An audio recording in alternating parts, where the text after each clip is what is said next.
element of G.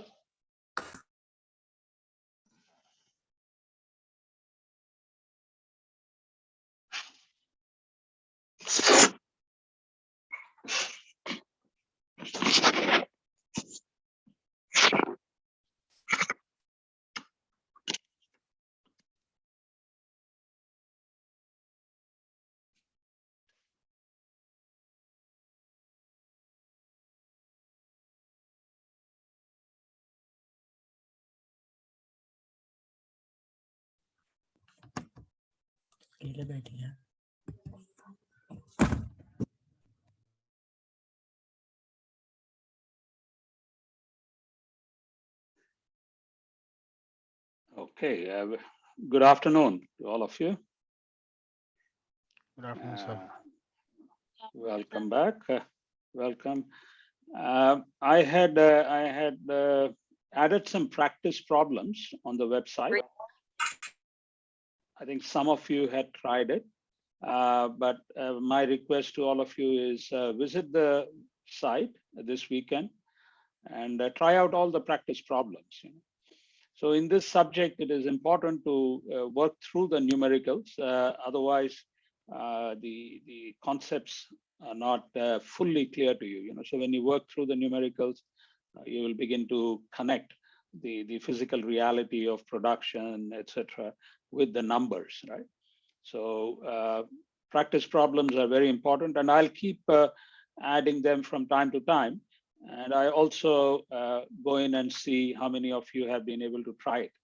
So please do try the practice problems, and then you get the feedback. And if you still have difficulty understanding the solution, please reach out to me or Rupak, and we'll be happy to help you. Okay?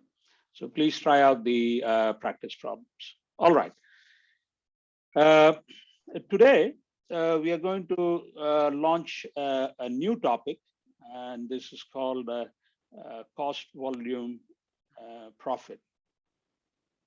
Okay, and I'm going to do this in a slightly different way,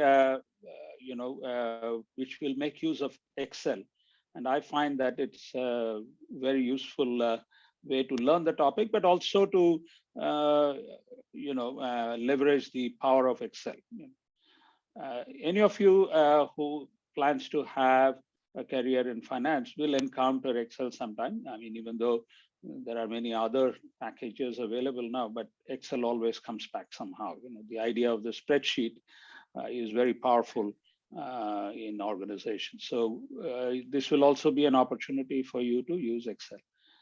So I assume that all of you working with laptops will be able to open your Excel and go through the game that we're going to have, at the end of which we would have created a graph, and then we will make sense of the graph. Okay? So the objective today is to create a CVP graph using data that I will provide to you in Excel.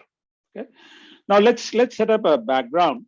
So today we will not have any videos of manufacturing processes. So I'm going to show you something more next week. Next week we will see how bread is manufactured, and then we will also see how pencils are manufactured. Very interesting processes, and then we will link that up to the learning that we are having in the course. So today, no videos. We will just work through Excel. But let me first set up a background to what we are going to discuss today. Okay, so let me open a Word document. For the same length, or you can find out the angular velocity by using changing the flight. Okay, this one is the same like this one. Or you can find out the acceleration at a different polish surface if you change the polish medium. All right, all of you can see my screen, am I right? Can you see my screen? Yes. Yeah. Okay. I think one of you has to mute your microphone, please. Yeah, thank you so much. All right. So Now in the second part, you have to find out acceleration due to gravity. Prashant, can you mute your mic? Is that your microphone? I'm not sure. Okay, so please mute your microphones, right? So here, let's go back and visit our Italian lady who was making shoes, right? So let's call her the Italian shoemaker.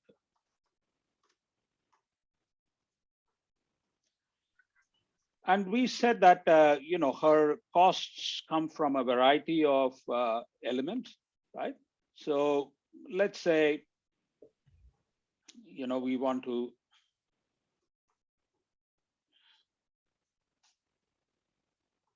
so we classified her costs earlier as direct material, direct labor, and manufacturing overhead.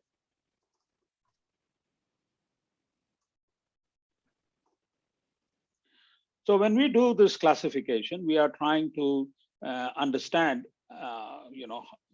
what is the cost of making a shoe? We are in the process of measurement, right? So this is for classification.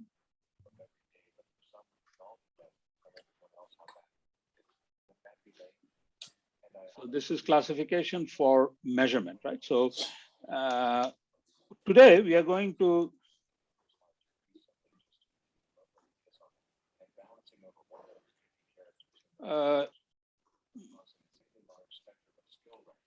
move to classification based on behavior. So these are two different classifications. The way to appreciate this difference is if you take human beings as a whole, you can classify human beings on the basis of gender, men and women and so on. But you can also classify human beings on the basis of nationality, right? So there can be Indians and there can be Sri Lankans and there can be Americans and so on. But you can also classify human beings on the basis of height, tall and short, or on the basis of weight, on the basis of education, etc., right? So there are multiple classifications. And each of these classifications serves a different purpose, right? So for example, if people are making hostel allocations, the classification based on gender becomes very useful. Men's hostel and women's hostel, how many people in each, right? But if on the other hand, you're trying to now, let's say, apply for visas, or you're in a visa processing center, then nationality of the passport holder becomes important because there may be different processes applicable to different passport holders, right? So classification of costs follows a similar logic. There is no single way to classify costs. The classification depends on the purpose, right? So today we are going to turn our attention to classification based on behavior, and classification based on behavior can be variable costs and fixed costs. So cost can be classified as variable costs and fixed costs. There is also a third category, which is called semi-variable costs. Obviously, this is also semi-fixed cost. So based on behavior, you can classify costs into variable, fixed, and semi-variable, right? For our purposes today, we are going to work with variable and fixed costs. So if I take two elements of this Italian shoemaker's costs, this classification will become clear. And so let me put this two elements in a chart.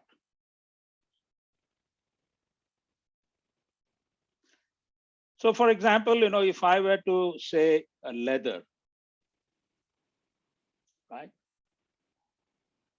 And then I say rent, right? And I say that the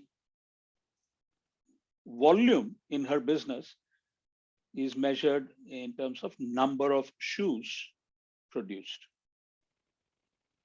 And number of shoes produced, right? So volume in different businesses can be measured in different ways, and I'll talk about that briefly a bit later.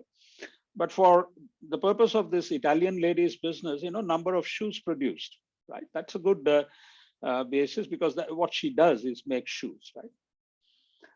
Now, we know that on the basis of the measurement classification, we call this direct material. And Utkarsh, what would be rent on the basis of the classification like this, classification for measurement? What would you call rent?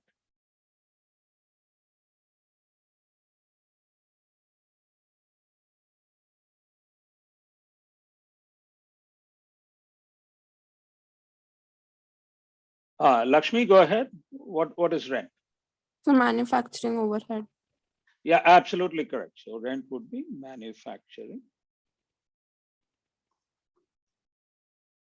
So I'm going to write OH, and we will quickly adapt here. We will say that OH means overhead, right? All good? Now, suppose I move to classification based on behavior, right? If you produce more shoes, would you need more leather? Yes. And so that would make it variable. But suppose you don't produce any shoes, you are in business, and for some reason, nobody is buying shoes from you in a month. Do you still have to pay rent? Yes. And so what would you call that, Natasha? Fixed cost. Fixed cost. So based on the, one of the video examples that we saw, we can now see that if you are measuring, you would say leather is direct material and rent is manufacturing overhead. But if you want to know how costs behave, then leather would be called a variable cost and rent would be called fixed cost. So this should give you an intuitive understanding of what is variable and what is fixed, right? So variable costs are costs that change with volume of output. Fixed costs are costs that do not change with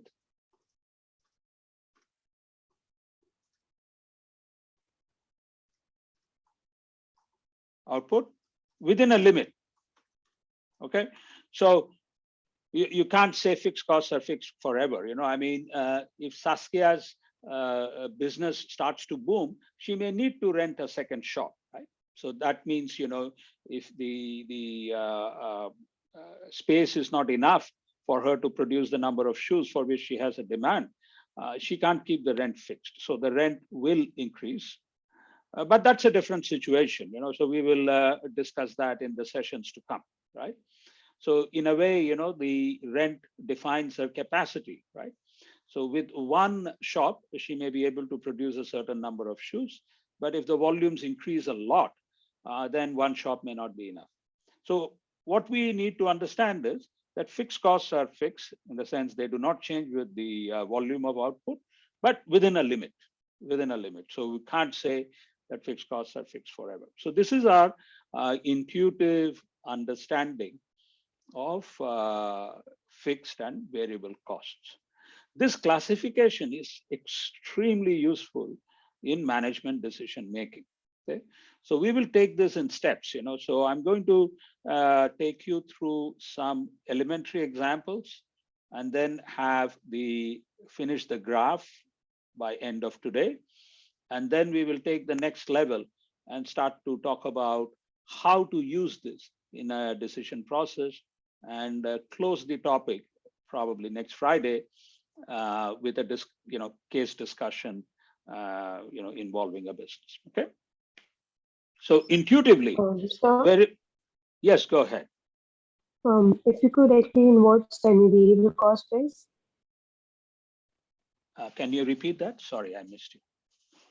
If you could please explain what semi-variable cost is. Okay, excellent. What is semi-variable cost? Very nice. Thank you very much for So if I put electricity here, right?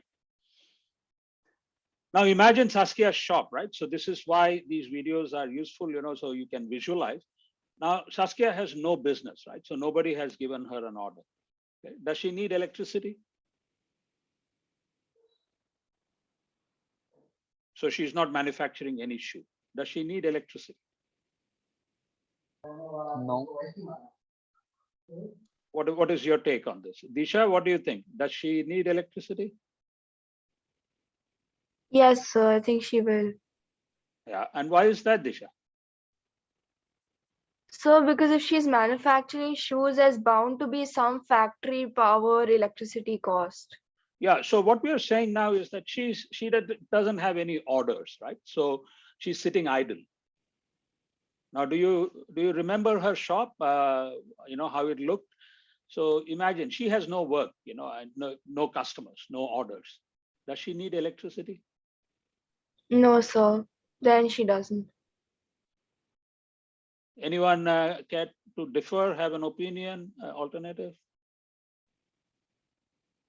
Sourish, what do you think?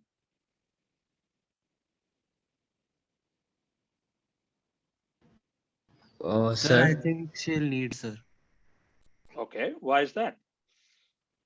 Sir, because again, it is not, I mean, she does not get orders and then start making shoes. She makes Okay. shoes and she sells. So, No, remember, Sourish, in this business, a customer comes and, she measures the feet and, it's a very custom-made shoe, right? So, Saskia's business is job costing type of business. She gets an order and then she executes. But imagine, she doesn't have any order, right? And does she need electricity? Let's put the question in a different way. If she doesn't have any order, does she need to keep the shop open?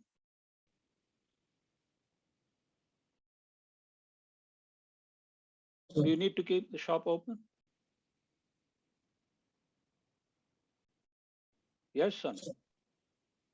no, sir. But Yes. then how will you get the, now this is the tricky part. You think about restaurants around Delhi, some of them may have no customers, but they have to keep it open, right? Once they are closed, they will lose all business, right? So even if you don't have business immediately, you have to keep the shop open. And that is when the customer will walk in. Now, if Saskia keeps the shop open, does she need electricity?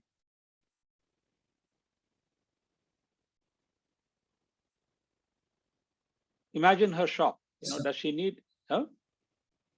yes, sir. Like she needs like the basic, like some electricity, obviously, but she probably doesn't need the electricity for like the factory machinery and stuff like that. But she just needs basic. Absolutely. Because she needs the light, she probably needs the air conditioner, right? Some basic, right?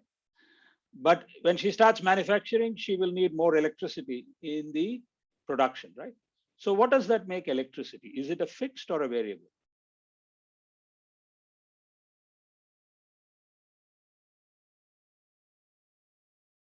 Niharika, what do you think? Electricity would be fixed or variable or partly fixed, partly variable? Semi-variable. Semi-variable, right? So semi-variable are part fixed. That means Saskia needs electricity even if she has no production.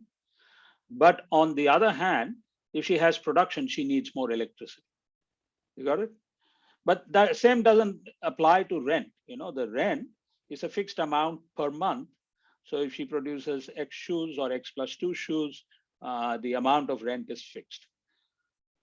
So electricity is semi-variable, leather is variable, and rent is fixed. So are we clear about the examples that we have used to illustrate the three types of costs based on behavior? Right, Disha, now can you see that some electricity is needed, right? Otherwise she will be sitting in the shop in darkness, right? Yes, sir. I didn't realize that the shop would remain open. It was a double-edged question. So this, you look at many of the shops in the context of the pandemic, right? They don't have customers, but the moment they close, the business will go down very, very quickly. So they, I have seen that, there are restaurants, they know that not many people will come, but they nonetheless keep it open. Why? Because the moment they are closed, they are saying that we are out of business. And that is a very bad thing in the long term. So the restaurant will have to keep it open, right? And they'll have to switch on a minimum amount of light and air conditioning and so on. And that part is fixed. But if customers start to come, and the restaurant starts to use the grinders and the mixers and so on, then the electricity usage will go up, and that part is variable, right? So electricity, using Saskia's example, is semi-variable, leather is variable, and rent is fixed. All of you okay with this? So any questions you have? Absolutely. Terrific. So now my request to you is we go to the course website, right? Now I see that most of you have logged in. So just go to the course website, and I want to download 2 documents from there. I want all of you to join me in downloading 2 documents from there. So let me stop share here.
Can one of you confirm whether the screen is visible now? You can see the screen.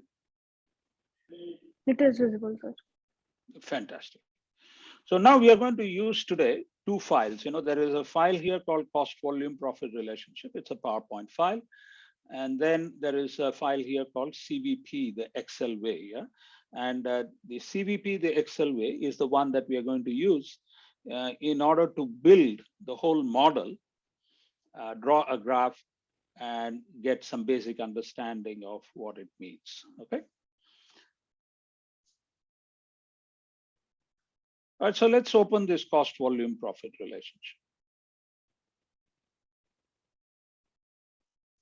So by the way, all these PowerPoint files are related to a textbook, and copies of this book have been ordered, and they should be in the library accessible to you maybe early next week, right? And I'll be requesting Rupak to make sure that the books are there, and it's reserved for you till the end of the course, right? So the books will be reserved. All right, so let's open the PowerPoint, and I share the PowerPoint with you.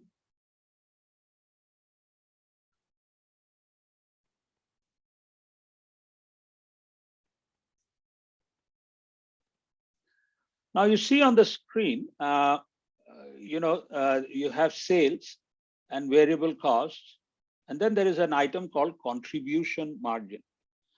Any of you, are you familiar with contribution margin? Anybody has seen this in any course before?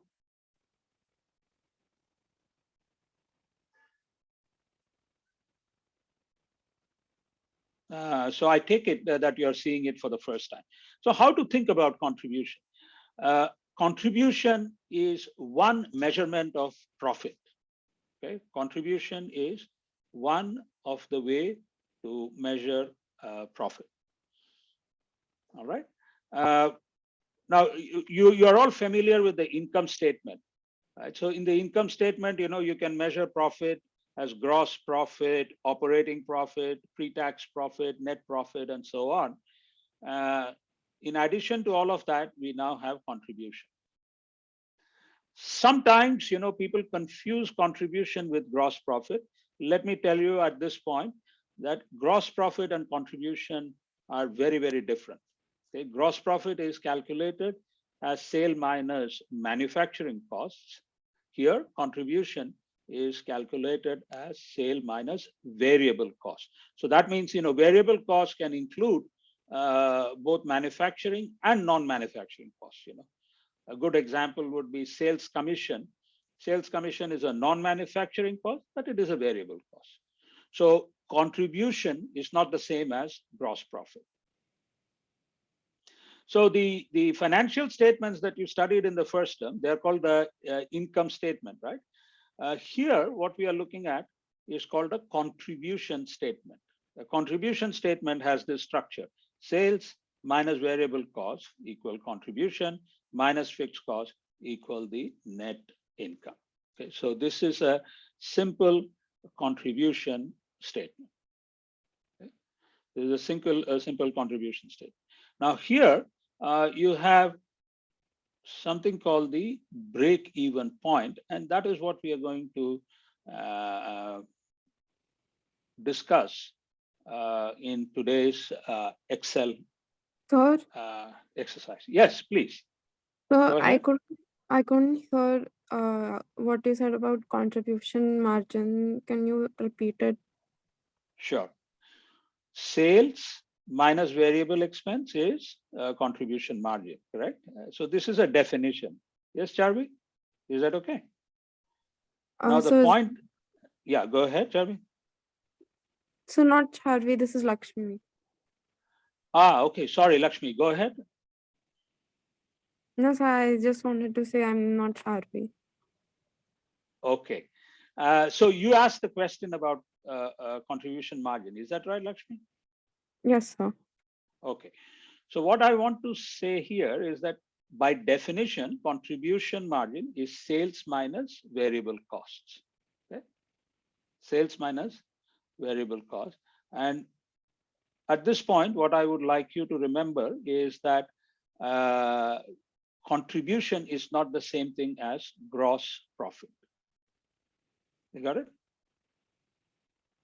Contribution is not the same as gross profit. Okay. Terrific.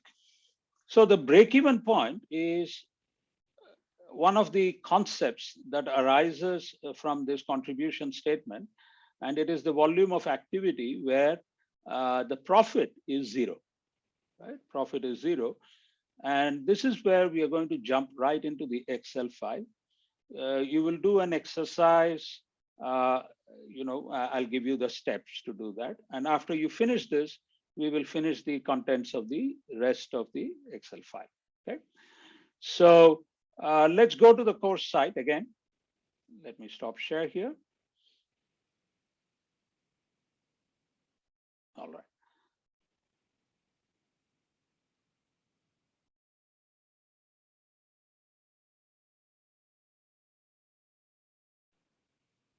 So you see the Excel file, all of you? No, sir. You cannot see it, right? I'm pointing Can't see, to a, sir. yeah, you can see the course website, right? Am I right? Yes, sir. And then I'm coming to this file here. I want all of you to open that file. Can you do that? So you see the CVP, the Excel way. Can you see this one? Yes, sir. Okay, click and open. Let's click and open this. And then let me show this to you.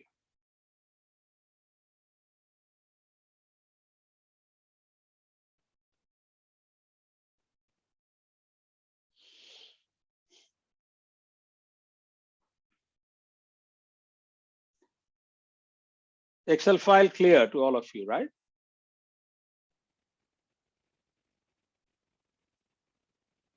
You can see the Excel file. You can view the Excel file, right? Yes, sir. Natasha? Yeah, perfect. Now, let's look at three colored panels here, and we will come to the graph fit at the end. Okay, so we are going to do that as the last part. Now, I want you to look at the basic data. The basic data here says selling price per unit is, let's say, $500, and the variable cost per unit is $300. Okay, so there is a company that makes surfboards, and this is the data that they have. Okay. So the contribution per unit is $200. So what you have to note here is that the selling price, the variable cost, and the contribution are all per unit. The fixed cost is not per unit. The fixed cost is total. Right? So we have the basic data like this.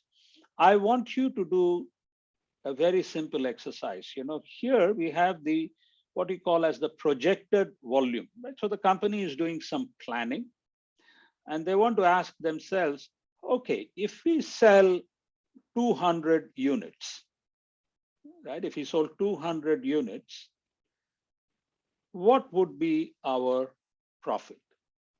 Okay. If we sold 200 units, what would be our profit? Can you calculate that number here using your Excel? So let's take 3 minutes or 5 minutes to do this, right? So 5 minutes to do this. Tell me the profit that we are likely to earn if we sell 200 units of the surfboard with this basic selling price and cost data. Ready?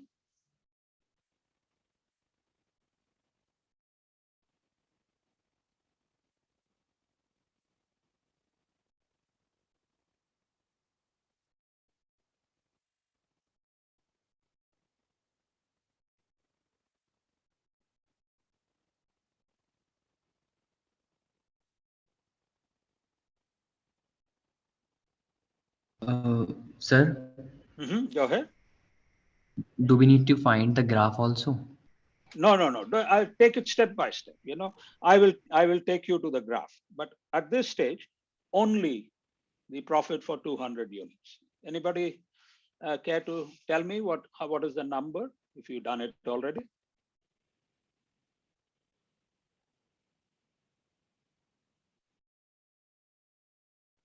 How much is the profit if I sell 200 units? Milan, you want to take a guess? I've got the contribution. Okay, take your time. 40,000. Okay, take your time. You'd give me the profit and then we will check.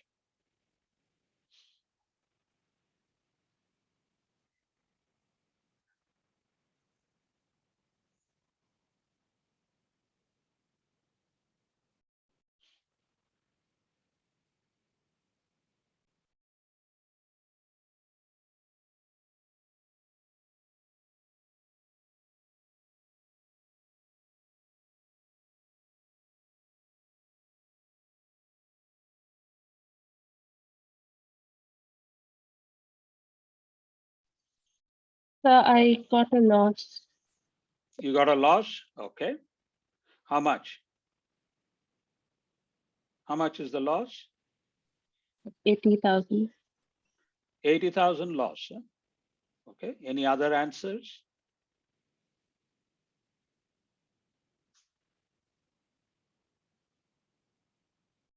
Chaitanya, you have an answer?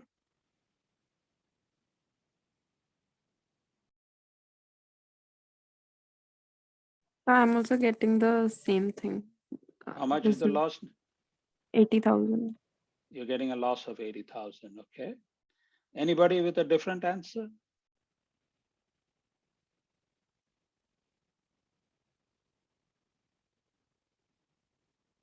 Chaitanya, you have an answer? So no, that Not yet. Okay. Utkarsh, any answer?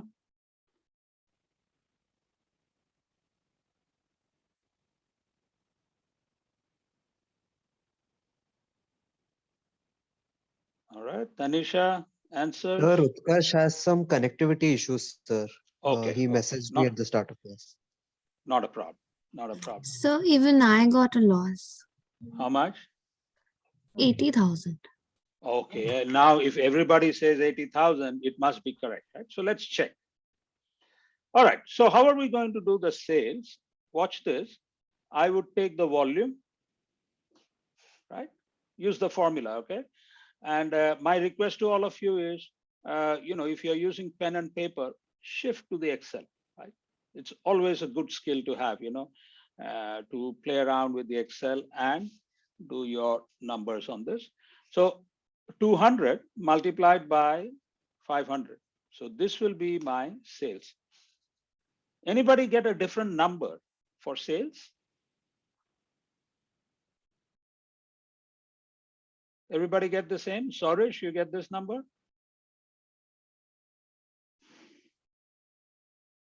Yes, sir. You got this, right? Now, variable cost, I'm going to say if I have to produce 200 and my per unit variable cost is 300, I got this.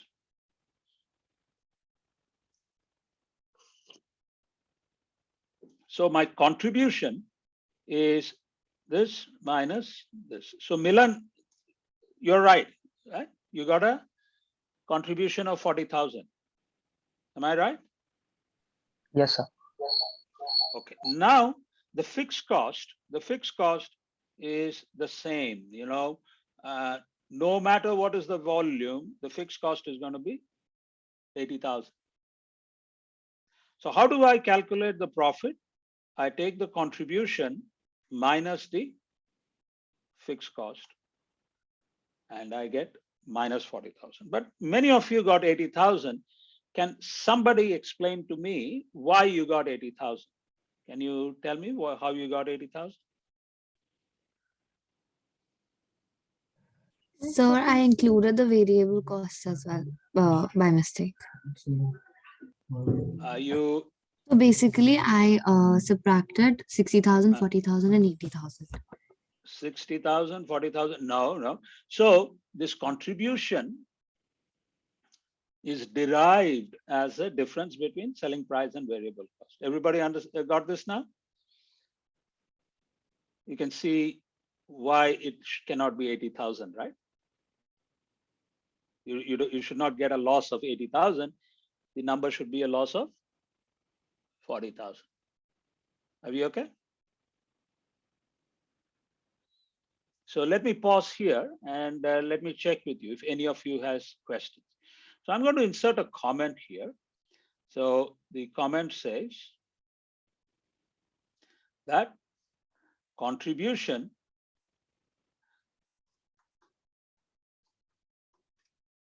is sales minus variable cost.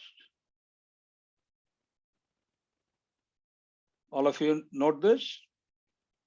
So if you want to know what is contribution, it is sales minus variable cost. So it can be per unit. It can also be total. So the 40,000 is the total contribution. And the 200 that we see here is a per unit contribution, right?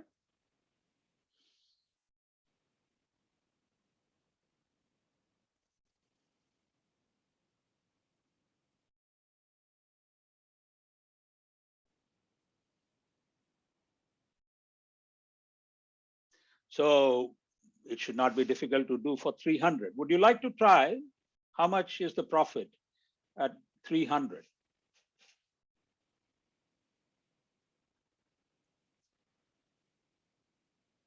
Would you like to try how much would be the profit with the 300 volume?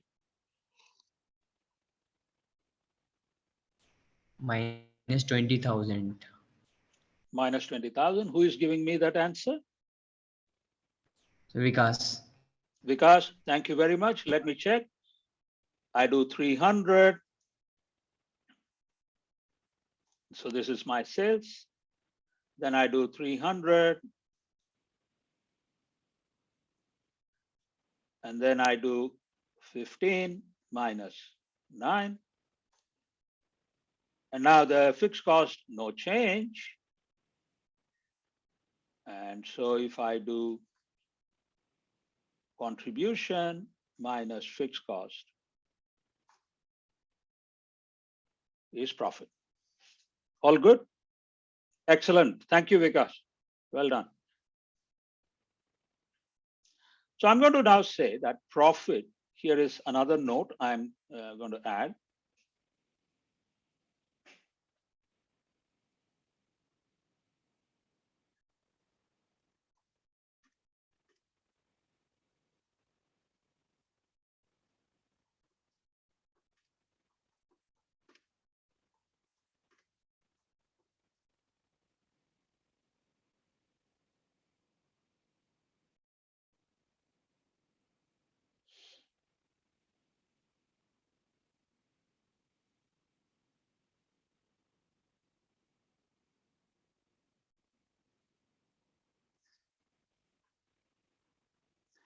So when you're doing your financial accounting course, did you make use of Excel for doing all these ratio analysis and all that?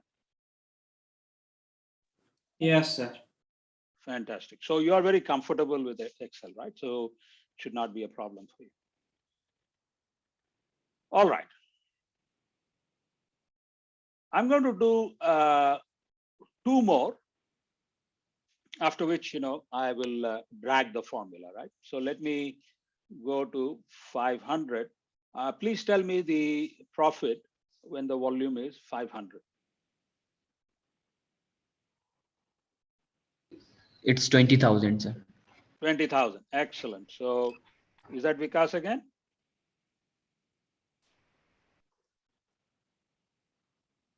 Okay. Follow the logic. Take the units, multiply by the selling price per unit to get the sales, multiply by the variable cost per unit to get the total variable cost, and the contribution is sale minus variable costs. And then we have the fixed cost as before.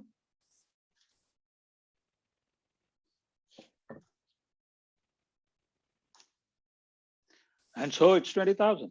Fantastic. Well done. Now let's try 400. Let's try 400. What is the profit at 400? Sir, No it profit. is Zero. Zero. Very Break good. even. Break even. And that, ladies and gentlemen, is break even. Right. So I'm going to discuss this number a bit, but let's finish the calculation. Volume multiplied by the variable cost per unit is this. And now you take the sales minus the variable cost per unit, and you get this. And the fixed cost remains the same. And therefore, so we say that 400 units is the break-even point.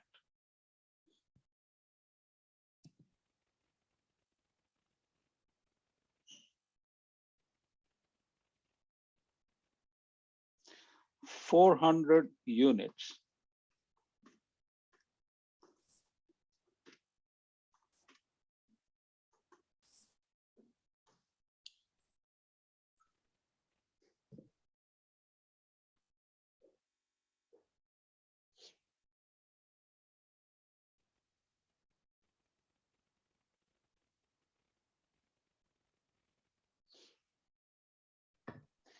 So what exactly then is the break-even point? The volume at which there'll be no profit or no loss. Okay. So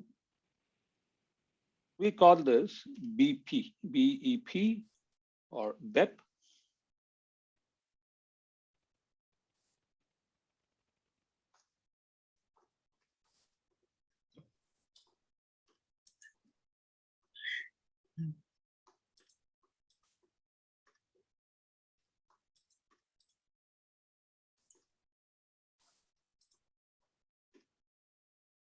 Or we call it zero profit point. Okay. Now, if you think about this, business managers are using this as a planning tool. Okay, so a group of managers are sitting together and they're saying, okay, here is the selling price that is possible for this surfboard.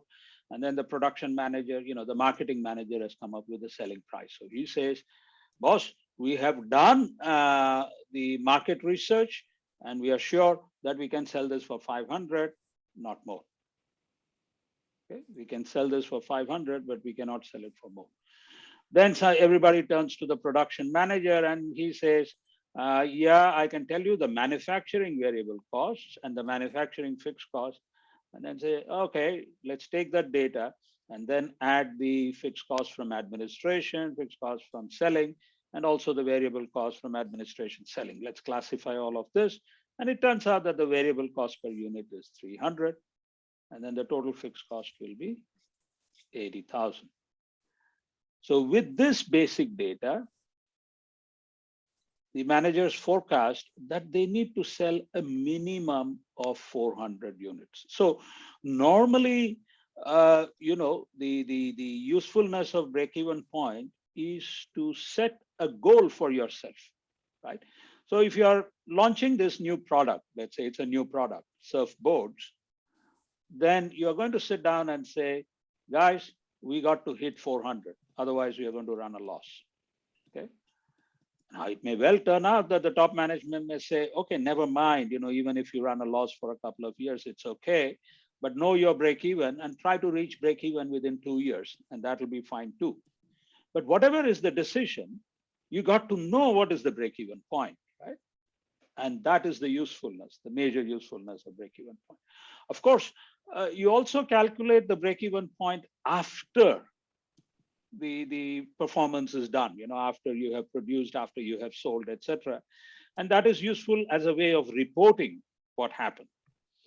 But a more powerful use of break-even point is planning. Okay, so imagine that you are the product manager of this surfboard product line. This data and this discussion should tell you that how will I sell 400 units, because it's only after that, I start to make profit. So if your market research is showing you, boss, there is no market for 400 units, you cannot sell more than 100 units, what would you decide? You cannot sell 400, you can sell only 100. What would be a decision? We must raise our prices. Or you can think about raising prices, right? So that is an excellent way to think about it. That means the break-even point is not set in stone. You change this data, the break-even point will change. And I'm going to show you that. We will simulate that using Excel. You'll have a good time doing that. But basically, the break-even point that you have calculated depends on selling price per unit, variable cost per unit, and the total fixed cost. This is the basic data on which this break-even point has been calculated. All of you clear with that? So break-even point is not 400 forever. You can change the break-even point by changing these parameters, namely selling price, variable cost, and the fixed cost. So any of these three parameters can be changed in order to modify the break-even point. All good? Any questions up until this point? So one of the important, I'm sorry, I asked you if you have any questions and I started talking myself. Okay, let me pause here. Let me know if you have any thoughts or questions on what is a break-even point.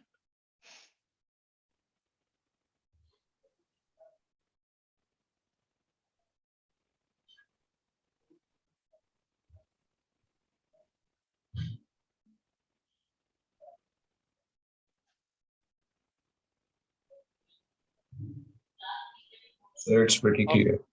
Pretty clear. Thank you very much. So that is good. So we are going to talk more about this break-even point and its sensitivity to various parameters and how to measure it, when you have multiple products and so on and so forth. But for today, the agenda is understand what exactly is this break-even point.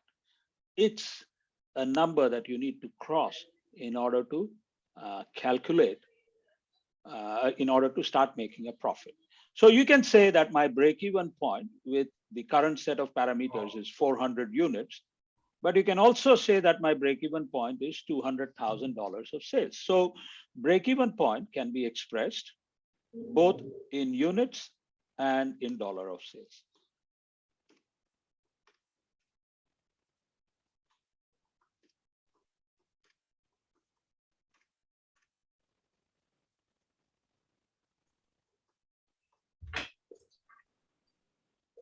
All right. So it's not always necessary that the break-even point should be expressed in units. It's customary to express in units and dollars, or in dollars. It depends on the situation. And I'll tell you different situations in which units are not possible, right? So maybe, the dollar becomes more, or the currency, break even in terms of currency becomes more useful. All right, great. So why don't we quickly fill out the rest of the things? So normally what I would do is I go here and I freeze the selling price. I put a $B and a $3. And once I have done that, I'm going to drag. So you can see how my sales grows, right? So what I have done is just to make sure that the cell address for the selling price per unit does not change when I make the formula here. Likewise, for here, the cell address for the variable cost per unit should not change. And I drag this here. And now I drag. And of course, fixed cost is going to remain the same. Oh, sorry.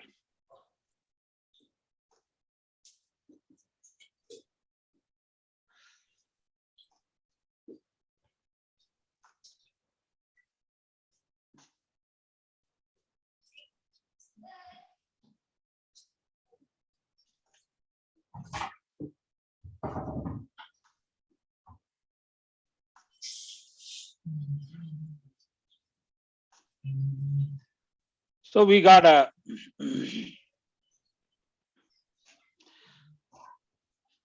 this becomes what is known as a profit plan. The profit plan is now showing the relation between your volume and profits. Okay, relation between volume and profit. Now, one strange thing you will notice, and we will discuss this in the classes next week, the profit starts to jump quite dramatically, right? You go from 400 to 500, your profit goes up to $20,000, but add another unit, the profit is already 40,000 and 60,000 and 80,000, right? 80,000, okay? This phenomena is called operating leverage, but let's hold our thoughts on this for a while. A brief mention here, but more details to come. And let's fill out the rest of the columns here. At 0, you're going to have no sales. You will have no variable costs either. So your contribution is going to be 0, right? But you will have that fixed cost. You'll still have that fixed cost. So the profit is going to be contribution minus the fixed cost. So what does this say? If you have this cost structure, that means, $80,000 of fixed costs and $300 per unit of variable cost. If you have no business at all, right, in a month or in a year, for whatever reasons, if you have no business at all, you will have a loss of $80,000. Okay, with zero business, you will have a loss of $80,000. This is called the burden of fixed costs. Okay? So companies like airlines have this burden in a huge way. So if you think about the pandemic and there are no flights, then sales is zero. Variable costs such as fuel for aircraft and all is zero. Contribution is zero, but the fixed cost is enormous. The fixed cost is enormous because all the staff have to be paid, and they are paid irrespective of whether they work or not in flying the planes. And the airline will run huge losses because it has no contribution due to zero flights and an enormous amount of fixed costs. Okay? So if I don't do any sales, it doesn't mean I will escape a loss. The loss will be defined by the size of my fixed cost. So if I start selling a bit more at 100, then my sale goes up. But correspondingly, I'll have some variable costs because I need to spend on producing this stuff. And there you go.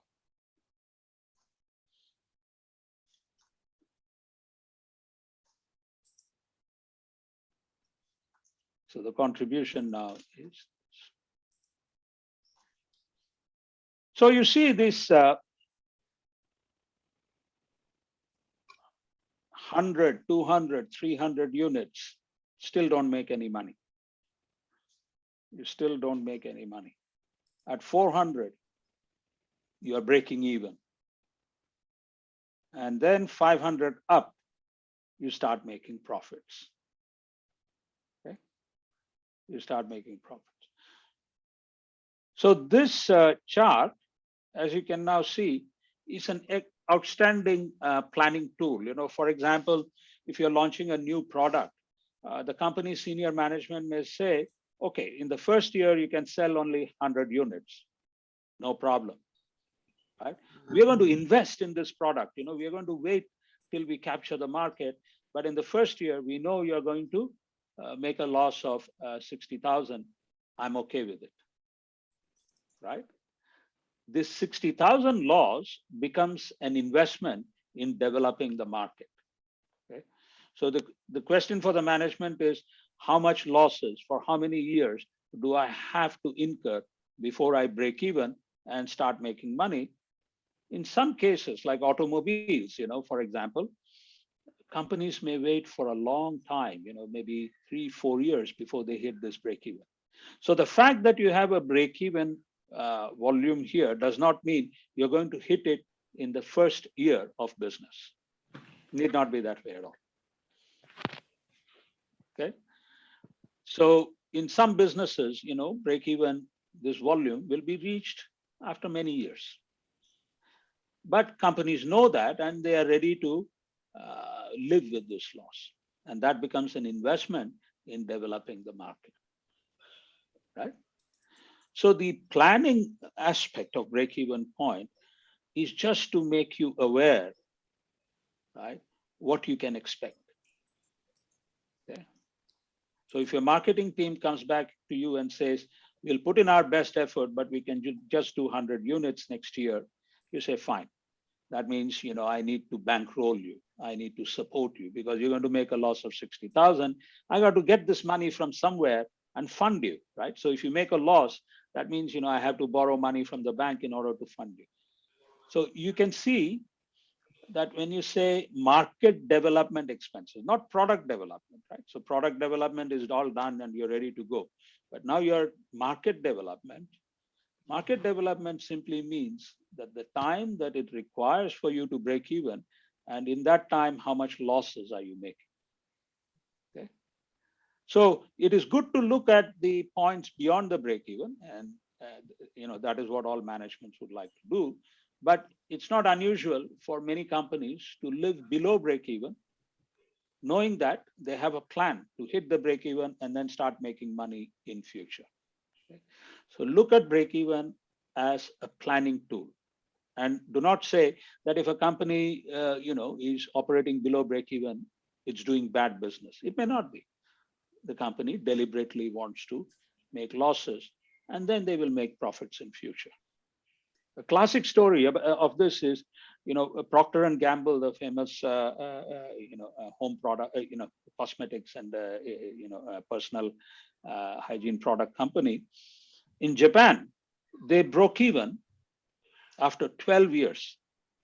Okay. In Japan, they broke even after 12 years. So many of you may be eating Kellogg's cornflakes. Kellogg's, I understand from friends who work there, they broke even in India after 8 years. Right? So break even, is not always ready and easy to achieve, but you need to know that it is out there, how long it's going to take, and how much losses you will incur in the meantime, and be ready to fund those.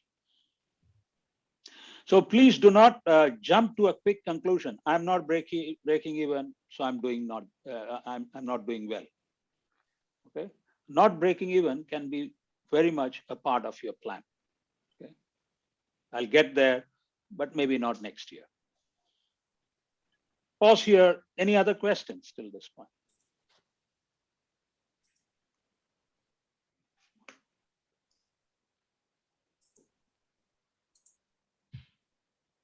All good?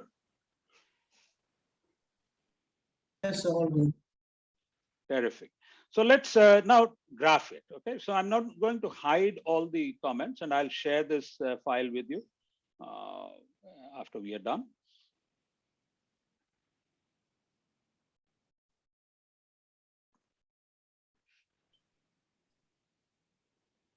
All right, so now I'm going to put the sales here first. Okay. So let's say I copy and paste the sales. Sorry.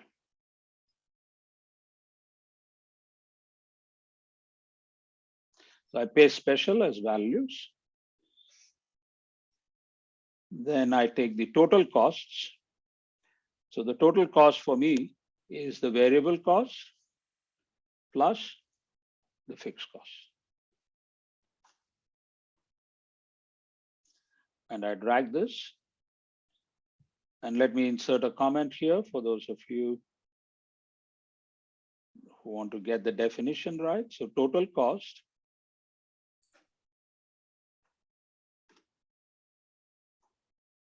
equal total variable costs plus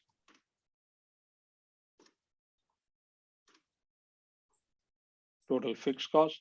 So I've just used the formula here and made that number.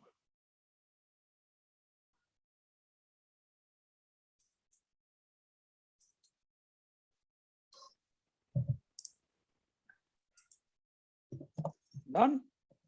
And then I'm going to put the fixed cost here.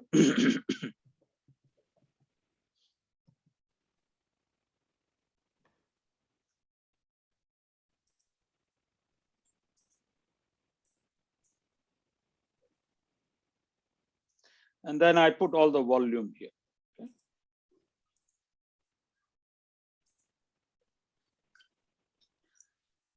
So we are going to create a graph using the data here. So let me pause and check that if have all of you been able to compile this part of the Excel? Anyone having difficulty? No, sir. Yes, sir. Yeah, it's all done, right? Okay.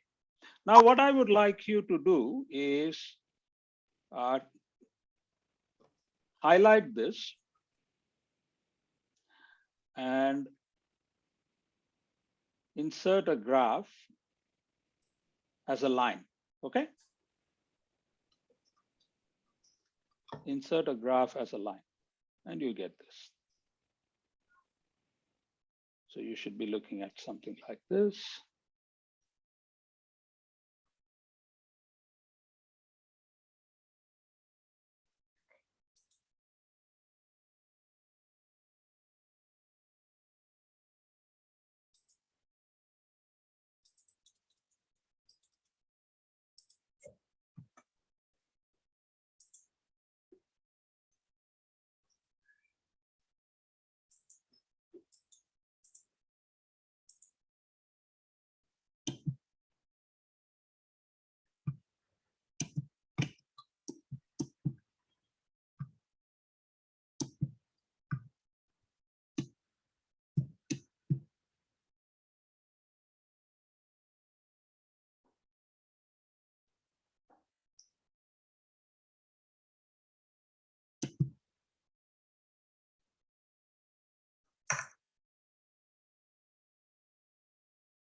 All right. So you have to call out to me and say that all of you got this chart, right?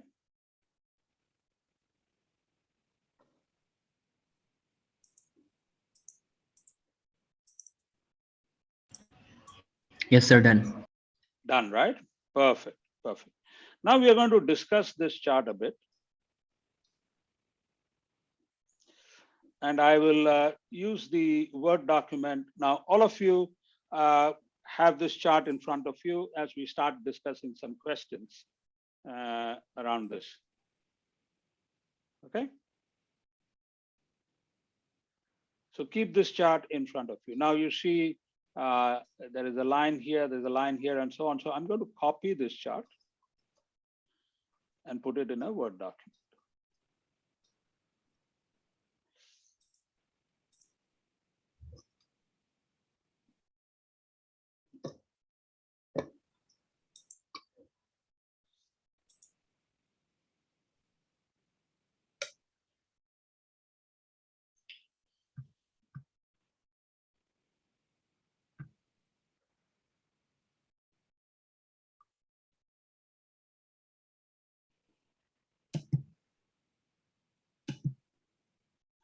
So the line that I have highlighted, what exactly is that? What is the name for that?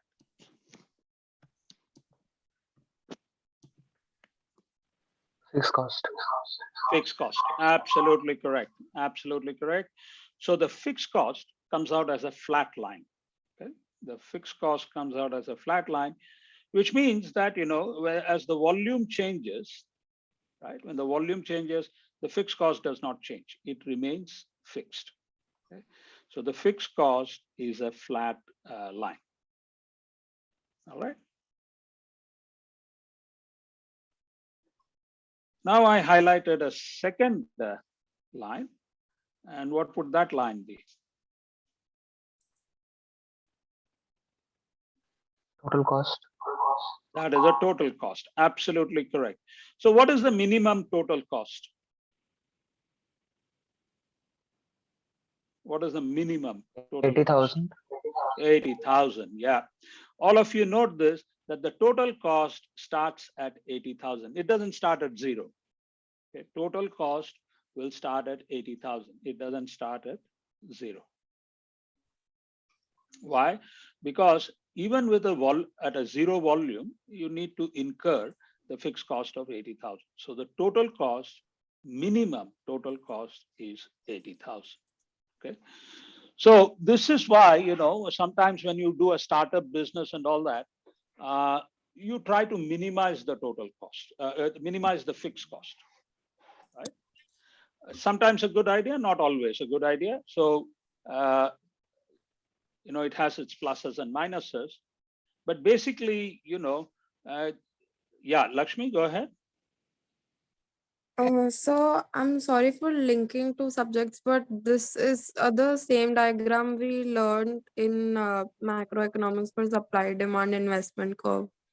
No, no, it is not.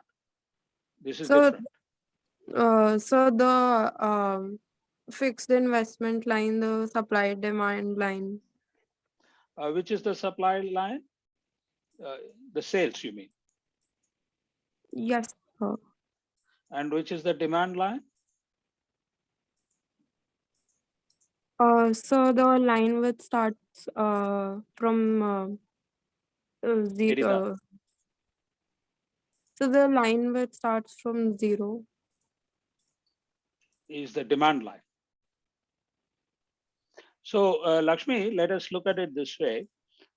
These are in terms of costs and revenues, okay? Yes, and sir. supply and demand will be in terms of volume.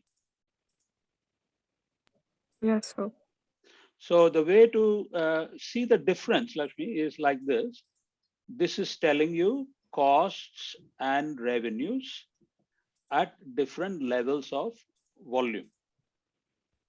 Whereas the supply and demand curves will show you volumes at different prices. Is that correct?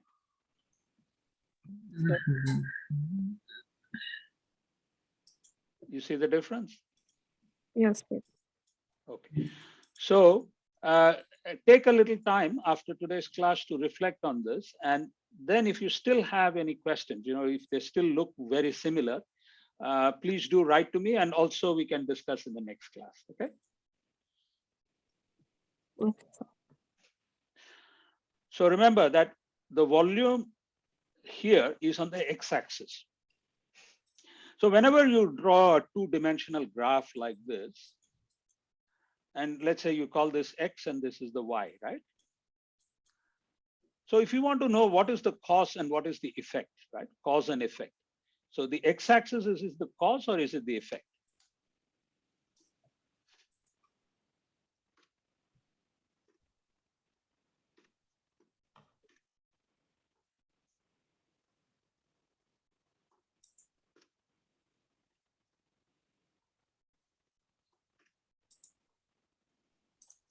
What do you think? Effect. What is the cause? X-axis or y-axis? Cause is the y-axis. X-axis is the effect. Let's try this. Here, this is the volume, right? And Yes, these are the dollars or rupees, okay? Yes, sir. And these are the costs. What is driving the costs? The volume. Volume is driving. So which is the cause? X-axis. Volume or x-axis is the cost. In all two-dimensional graphs, make sure that x-axis is your cost. That means this is the volume and this drives your costs and revenues. So if you have more volume, you have more revenues. If you have higher volume, you have higher costs, and so on and so forth. So volume drives the cost. In this case, Lakshmi, is that clear? Yes, sir. In this case, the x-axis represents the volume. The volume causes changes in sales and costs. Got it? So the volume is driving sales and costs. So the effect, therefore, is the y-axis. So in this case, the y-axis represents sales and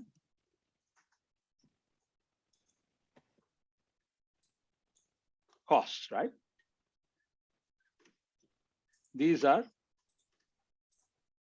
driven by इतने भाई वो आएंगे यार परेशान हो गया मैं Russians को तो मैं ब्लॉक कर दूंगा So now you can now see that in the break-even discussion and in the cost volume profit discussion, volume drives costs and profits. CVP analysis, which is what we are talking about, refers to the relation between costs, volume, and profits. Got it? Cost, volume, and profits. Among the three, volume is the cause which drives costs and profits. So let me stop here and take any questions that you might have.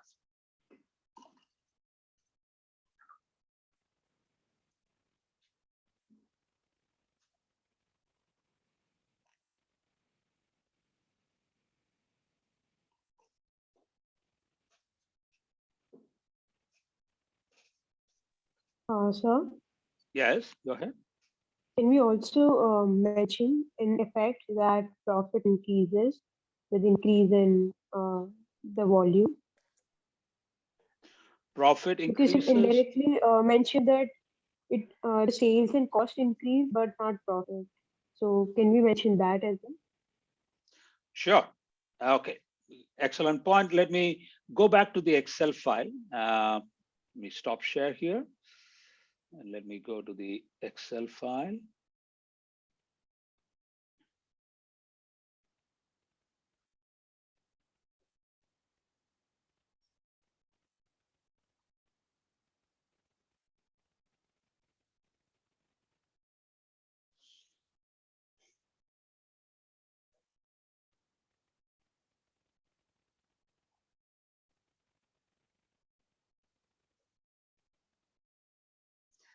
Can you see my Excel file now? Yes, sir. Very good. So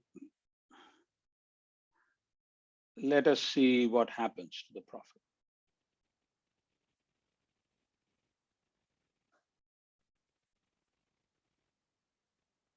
Okay, as the volume goes up, right? As the volume goes up, what happens to sales?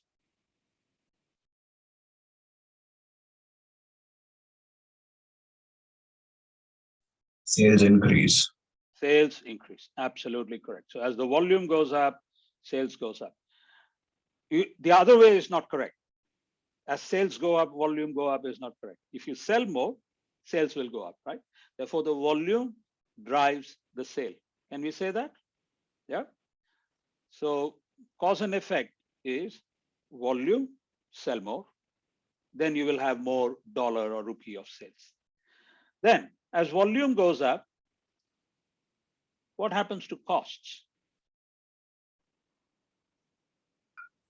Cost decrease. Up or down? Down. Oh, okay. Can you see the total cost? More volume. Yes, so total costs go up, but I think cost per product may go down. Excellent point, Agastya. So I will talk about this. All right. Why don't we talk about this now? Very, very good.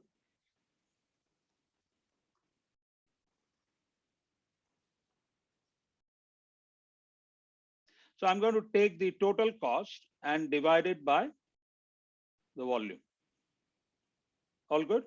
So Agastya is saying, total cost is going up, but I think cost per unit will go down. Let's try and check that out.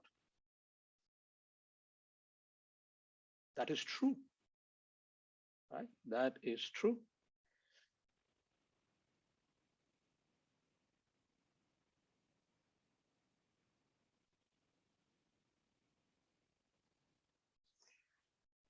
Why is the per unit cost going down?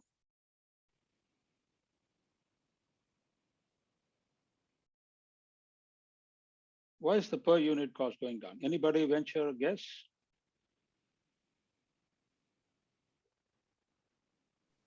Sir, I think because our profits are going up. No. Profit comes at the end of the chain, right? So we are going to talk about profit at the end of the chain. But what you have raised is a very, very interesting point.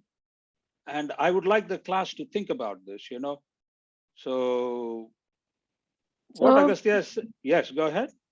So because as the volume increases, so we have the same amount of money. So to produce that much of volume, we'll have to decrease the per unit cost. Of course, we have to decrease the per unit cost. But in this case, the per unit cost is going down. What is it about the costs here that makes the per unit cost go down? Now let's take the costs. There are two types of costs here, right? Yeah, go ahead. Somebody. Oh, I think it's because the fixed costs remain the same. The fixed costs remain the same. Who gave that answer? I'm so sorry, I'm not able to. Chaitanya. Excellent point. The fixed costs do not change, right? The fixed cost is 80, 80, 80, 80, 80. So what happens is that with the high volume, the fixed cost per unit is very small, right? But the variable cost per unit, absolutely no change. Whether you produce high volume or low volume, you still need to spend 300. But the fixed cost, so let me, Agastya, does this answer your question? Yes, sir. So now let me add this.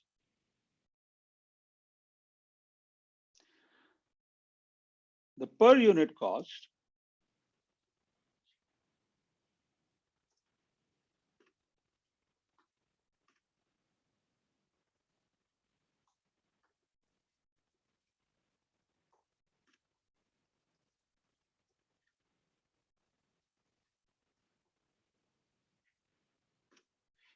so the fixed cost is a part of the total cost.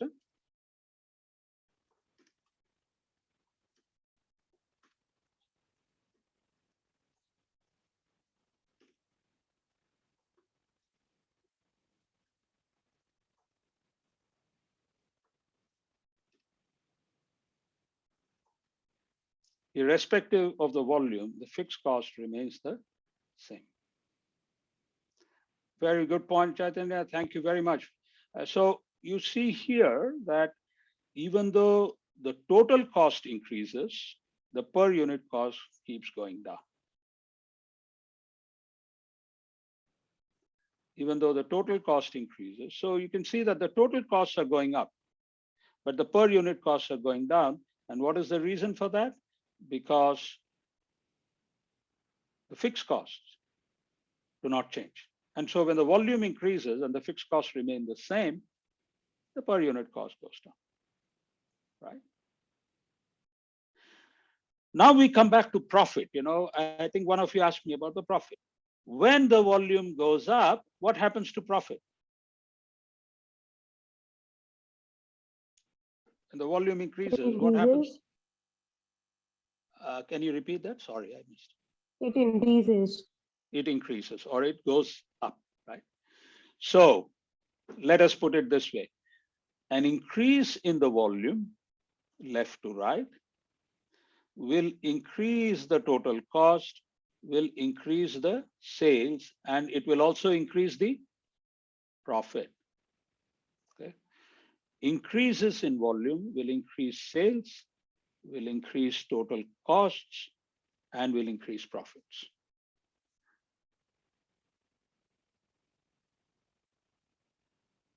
Are we good so far? So volume drives costs and profits. So volume is the cost, and cost, profit, sales, these are the effect. Okay. And therefore, a lot of the planning is about this volume. How much can we sell? Because then all of these things fall in place. Right? Higher the volume, higher will be the sales, higher will be the cost, but hopefully higher will be the profits. Let me stop here and check if you have any questions. Very, very high quality discussion. Excellent questions.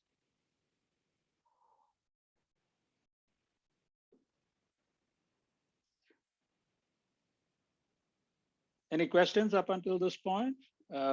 So remember, volume is the x-axis. That means volume is the cost, and that drives sales, costs, and profits.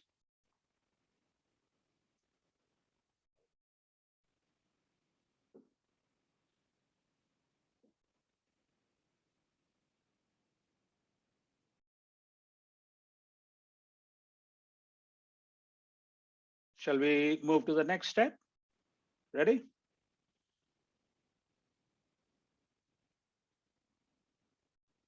Last 5 minutes coming up. So now what I'm going to do is save this file and share it with you. Okay. And please do come with this file in the next class, and we will continue our discussion on this.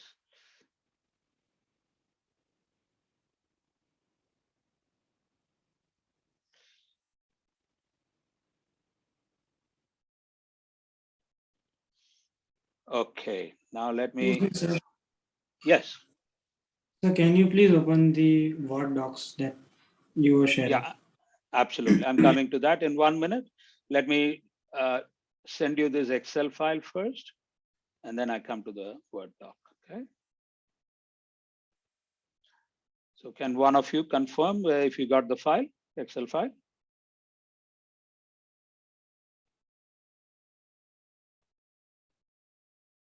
Preeti, you got the Excel file?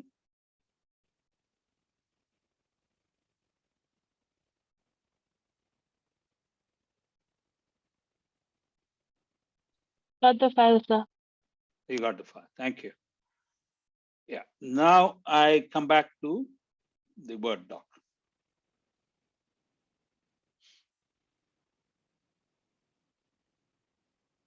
Okay. All right. Questions here? Is this the doc file that you wanted me to share? Yes, sir. Okay. Go ahead if you have any questions. No, sir, I just wanted to take the notes about this. Absolutely no problem. I'm sharing it with you now. Yes. I will share this with you. So I just save this file, save as class discussion session 4, and it is coming your way.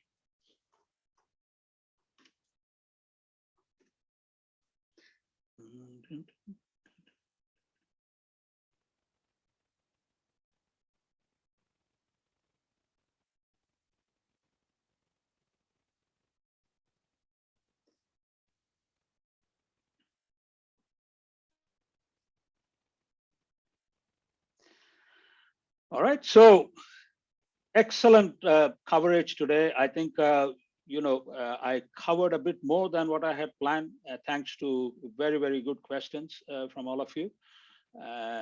And the documents that I have shared will, lead to the next round of discussions and understanding starting Monday and going into Friday. Okay, so today what we covered is that cost can be classified in many ways. One is based on direct material, labor, and overhead, and that is for the purpose of measurement. Based on behavior, you can classify them as variable, fixed, and semi-variable. And so we saw examples of that using the shoemaker's production, right? The takeaway from today's session should be that, when you classify costs on the basis of variable and fixed, you can create what is known as a contribution statement. So contribution is a measurement of profit, right? It doesn't appear in financial accounting and financial reporting. So it is measured as sales minus variable costs. And using the contribution concept, you can calculate what is known as a break-even point, a point at which a company makes no profit and no loss. And we drew the break-even chart, okay? And what we now understand is volume drives profit, costs, and sales. One of the very interesting points that we discussed today is that even though the total cost goes up, per unit cost goes down with volume. And as Chaitanya pointed out, it's because the fixed costs remain fixed. This is a very important concept which will be used in certain cases involving some decision problems. So keep this in mind, and I will bring this up later in the next week. Thank you very, very much for a very energizing and interesting class. I see you on Monday. Have a great weekend. And look out for the practice problems on the website. Okay, they are fun. Just go in, solve the problem, get a feedback. And then if you have some doubts, discuss with your friends. Still not resolved, to reach out to me or Rupak, and we will help you. Okay, have a great day. See you next week. Thank you. Thank you, sir. Thank you, sir. Thank you, sir. Yes, sir.